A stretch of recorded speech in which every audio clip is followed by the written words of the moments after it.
Hi, so this is 57th session on IBC liquidation process, and in this session we are trying to understand another case study on how actually liquidation would start and what are the preconditions which resulted into liquidation. Let's go to the case law straight. Bajrang Infracon Private Limited, which is an infrastructure company. The moment I say infrastructure company, you will definitely understand that it will need a lot of money. It's going to deal with large scale equipment and a construction activity of roads, buildings, maybe townships, maybe power projects, whatever. So it's something to do with large amount of money, right? So this company would borrow large amount of money to ensure its continuous operations. However, understandably, the moment we say it is coming into IBC, there is some problem with the repayment, therefore it has come into an IBC as an NPA. So who is the applicant who has asked for a resolution process? The applicant is nothing but Jalan Sales Corporation, who is an applicant under section 9. Of course, the moment I am saying Jalan Sales Corporation, you're definitely understanding it's not a financial creditor. It would have supplied equipment to the company, and therefore on failure to pay back the money, the Jalan Sales Corporation has started a CIRP process against the company, which is Bajrang Infracon Private Limited. Now, once the CIRP began, the total claims made were about 12 crore 83 lakhs 36,591 rupees, and the total admitted claims were only 8 crores 30 lakhs against a 12 crore 83 lakh claim. So I would say about 25% of the claims have been rejected, whereas 75% of the claims have been accepted. This is a situation of CIRP. So if this is a situation of CIRP, for smooth completion of CIRP, what is required? Very, very important question.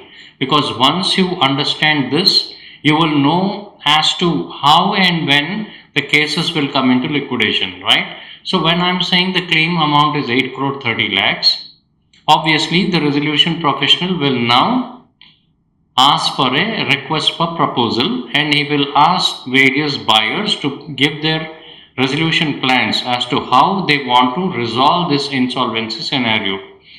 Now, a resolution plan which is either totally meeting the admitted claim amount or nearly meeting the admitted claim amount, which will enable the resolution professional to pay this money, will be a viable resolution plan, because this is the total amount of claims that he had admitted. But however, maybe a sum that is slightly shorter than this also is acceptable if the creditors are ready to take a haircut, right? And therefore the resolution plan which prioritizes payment to the claimants to the tune of 8 crore 30 lakhs or somewhere near that will be obviously a priority. We will approve that resolution plan. That is how it works, provided COC consents to that. Now, what happened in this case? Let's try to see that. Some creditors who were involved are Cholamandalam Investment and Finance Company Limited. We have Sri Sham Steel Operational Creditor, Jadan Sales Corporation Operational Creditor. We have Kamakhya Biofuels Private Limited are some of the creditors. The list of claims obviously will include financial creditor, operational creditor, and secured creditors who are annexed below. This is a detail of the claims and how many claims have been admitted, number of claims, amount, and how much is accepted, how much is not accepted. Whole details come here. If I try to zoom, here you can see unpaid insolvency resolution costs. Then you can see liquidation costs. After that, secured financial creditors, to whom about 4 crore 78 lakhs is the amount claimed. And then you have unsecured financial creditors where there is 1 crore 83 lakhs. We've always understood the difference between a secured creditor and an unsecured creditor when it comes to financial creditors, right? Secured creditor has two choices. Either take the asset and walk away and do not participate in the resolution process. But that he has to intimate the resolution professional that I am a secured creditor, I have my security interest, I am not participating in this resolution process and I am taking my asset. One. Or the second option is that he can relinquish his security interest and participate in the resolution process. Ideally, we have covered all this in the past if you remember, but however, now that the scenario is in front of you, it will make you think better. Ideally, if you are a financial creditor who's secured, will you walk away with the asset in your hand or will you relinquish your asset? The logic is simple. If the value of the asset which is secured to me is more than the debt that I have given to the corporate debtor, then I think I'll walk away with the asset because my loan is substantially covered with the value of the asset and there is nothing for me to be afraid of. Therefore, I will walk away with the asset, I will sell it off and I will recover my money, and if there is any balance, then I will release the balance to the resolution professional. But where I am of a feeling that the value of the asset is substantially lower than the debt that I have lent or loan that I have given, and the chance of recovering money is better in a resolution process, only then I will be part of the resolution process and I will relinquish my asset. So here we are trying to understand whether the financial creditors will relinquish their assets or will they walk away with the assets. If you see the position of secured financial creditors, it is about 4 crores is the sum of money that they claimed. Let's come to the operational creditors. In terms of that, you have workmen, employees both separately, but somehow in this case there was not much claim from employees or workmen, which is not a very usual scene. I mean, whenever a company is going into CIRP, it will not be paying salaries and wages to the workmen, and therefore at the end of a CIRP or a liquidation, lot of workmen and employees will approach with their due salaries. But if this is not the case, then it's a different scenario where company would have paid the salaries and wages to the workmen. Then coming to the garment dues, there are some amounts owed to the garments as well here.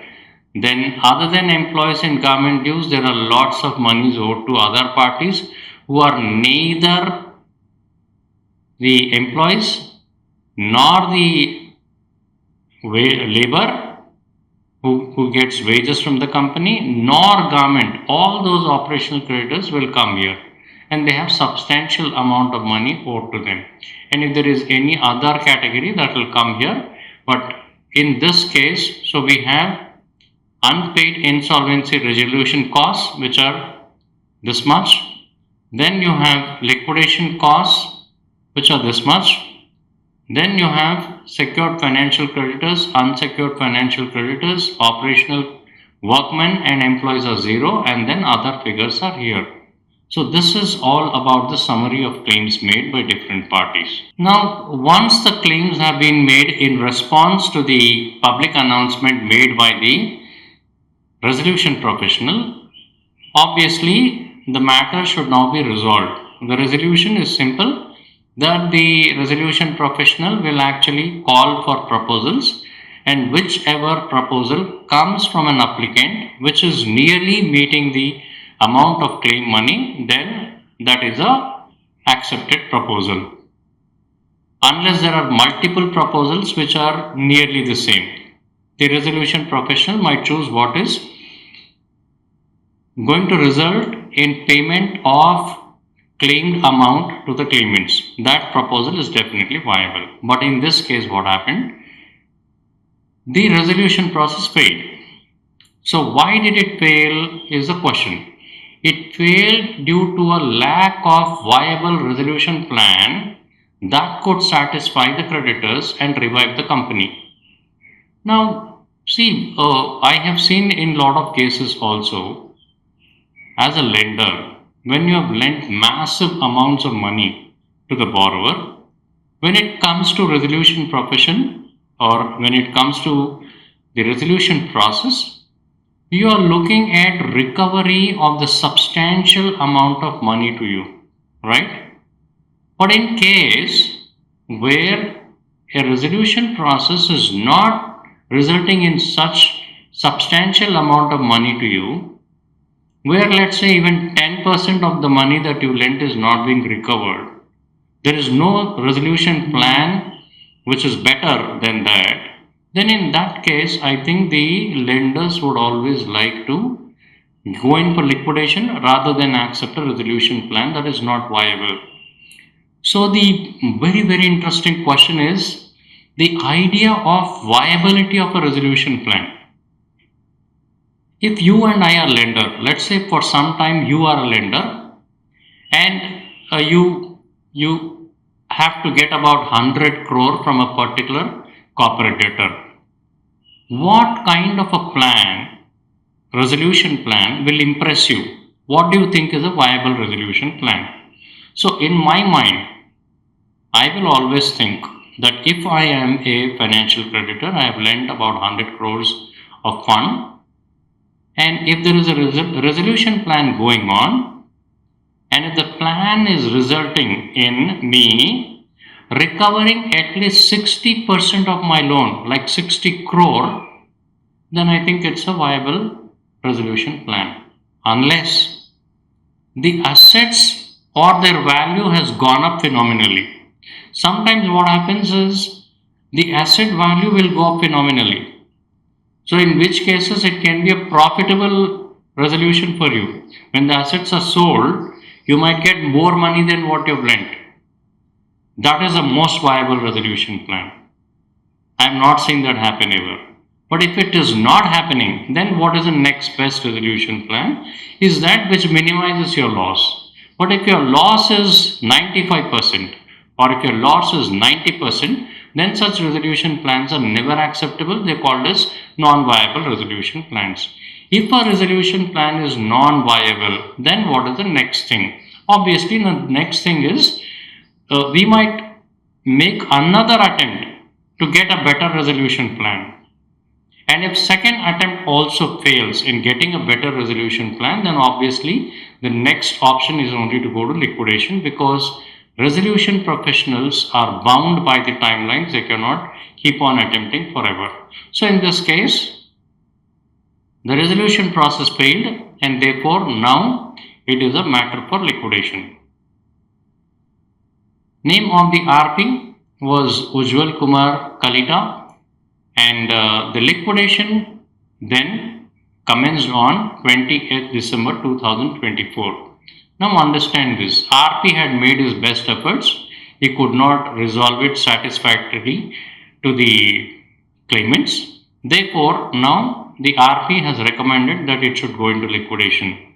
Most of the cases understand that the RP might continue to be a liquidator as long as RP does not act negligently or RP brings a plan that is not in compliance with section 3132 of the Act. As long as these two things are not done, RP might most naturally continue to be a liquidator. But in some cases, the adjudicatory authorities feel satisfaction or better to change the liquidator, and therefore in the last two cases that we have seen, we saw that the resolution professional who could not complete the CIRP successfully was not chosen as a liquidator. Here also the same case. We are saying that Purushottam Gaggar was chosen as liquidator against Ujjwal Kumar Kalita, who was actually a resolution professional. However, the liquidation commenced on 20th December 2024. What is the next thing? Now see, if you are actively participating in these lectures, I think the first thing that you should do from here on is bring that activity chart into your mind and know what exactly happens on which date. So what is the first thing that a liquidator should do once he is appointed and liquidation order is passed? I'm sure you remember. The first thing is that he should make a public announcement and ask for claims. So within what time should he make it? 5 days is the time limit given to him, and etc. etc. We have seen T plus 5, we have seen T plus 30, we have seen T plus 45, and so on. The activity chart will now begin. What is the trigger point? The trigger point for activity chart is 20th December 2024.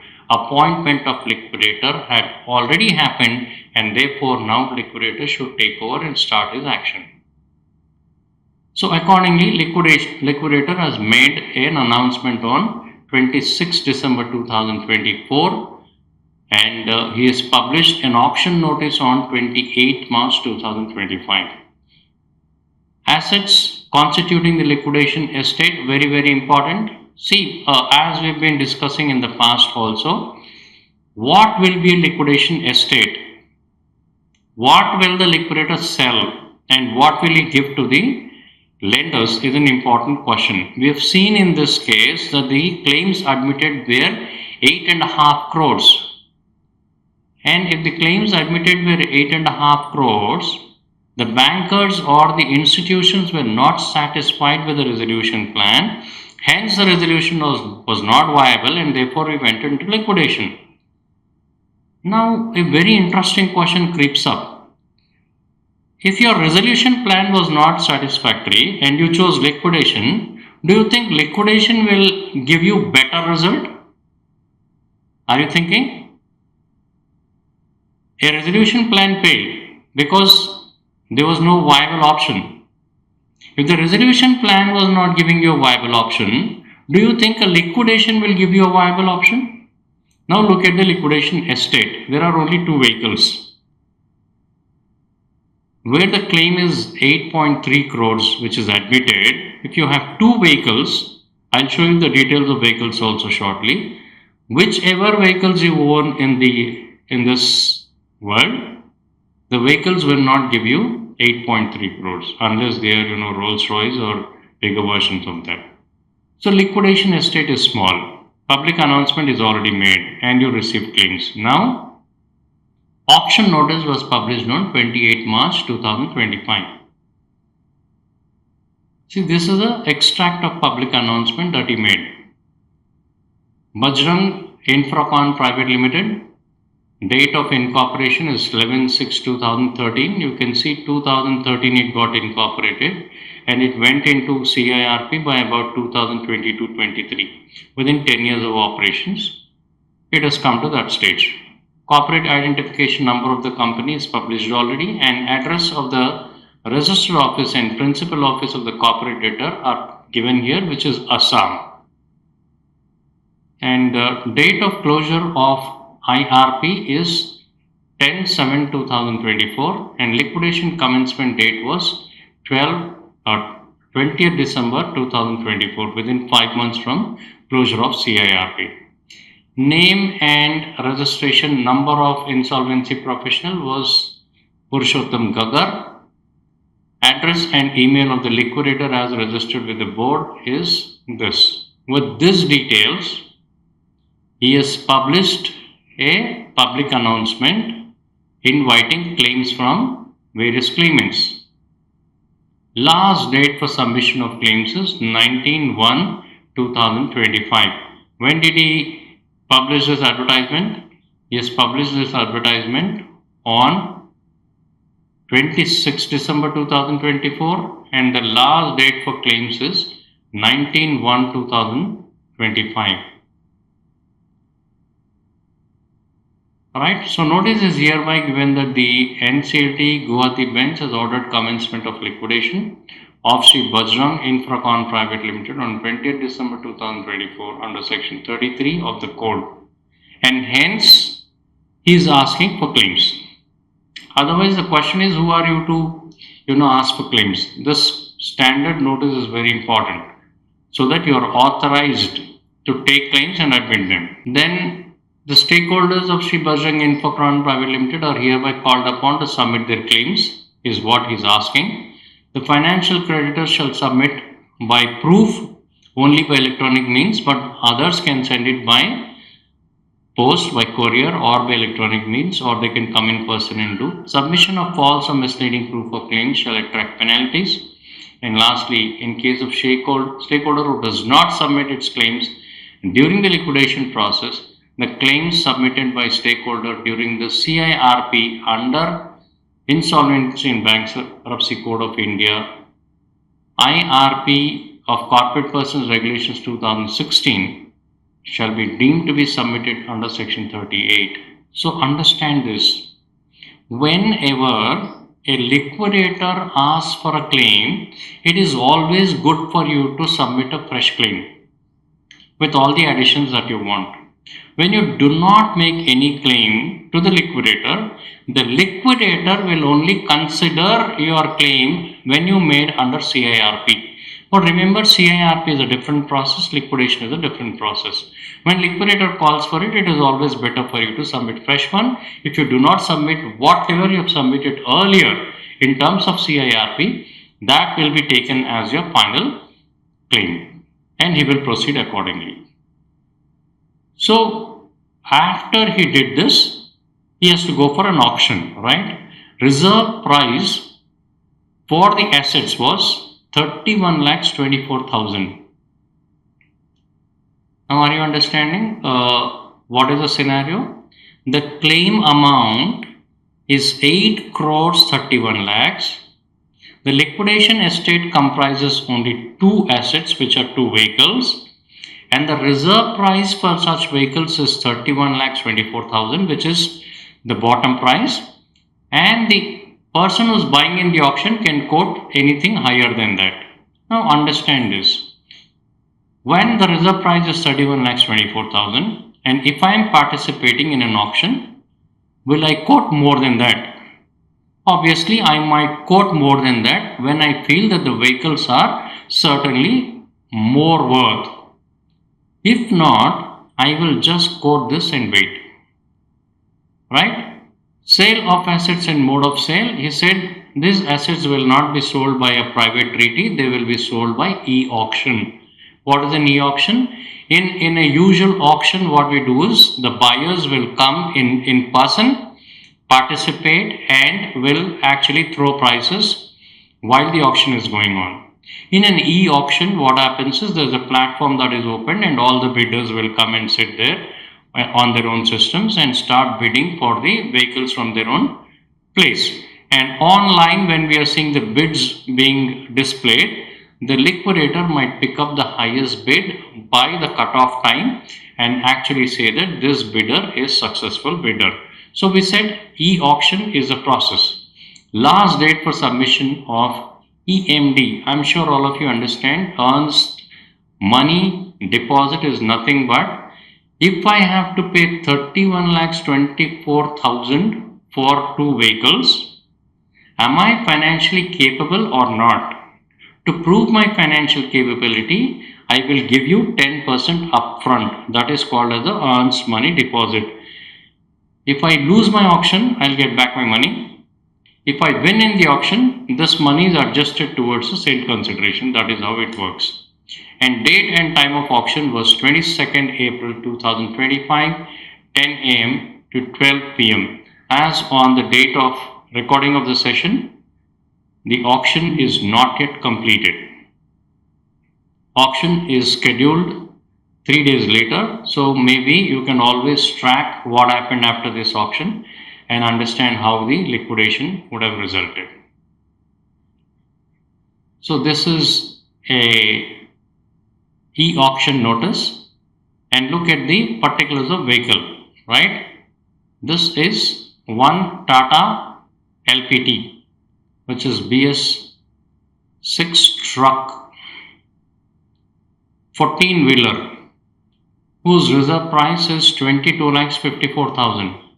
And EMD, if you want to buy this asset, should be 2,25,000. Now the buyer will have to do his own test to understand whether the vehicle is worth this much or not, and then quote anything above this to buy this vehicle, or at least this much. If you quote less than that, you cannot win this vehicle.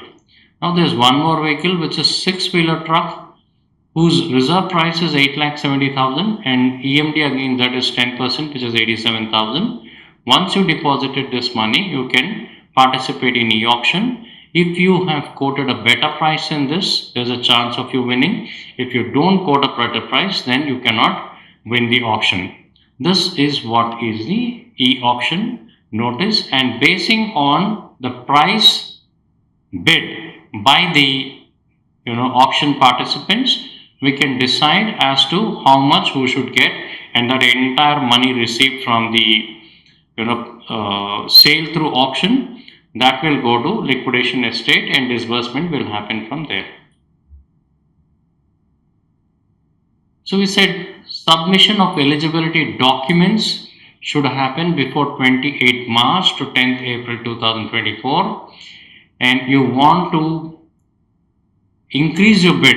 I mean, that can happen. Incremental bid value for both lot 50,000, and inspection period when you want to come and see the vehicle, right? That whether it is worth it or not, that can be between 10th April to 20th April 2025, and last date for submission of EMD is 20th April 2025, and date and time of auction is also mentioned here clearly. Right, so this is how auction notices are given, and basing on the e-auction, its completion, the assets can be sold. So I have given you 50% of this case position now. It is your duty from here on to track what happened after the auction. Did the company successfully sell these assets?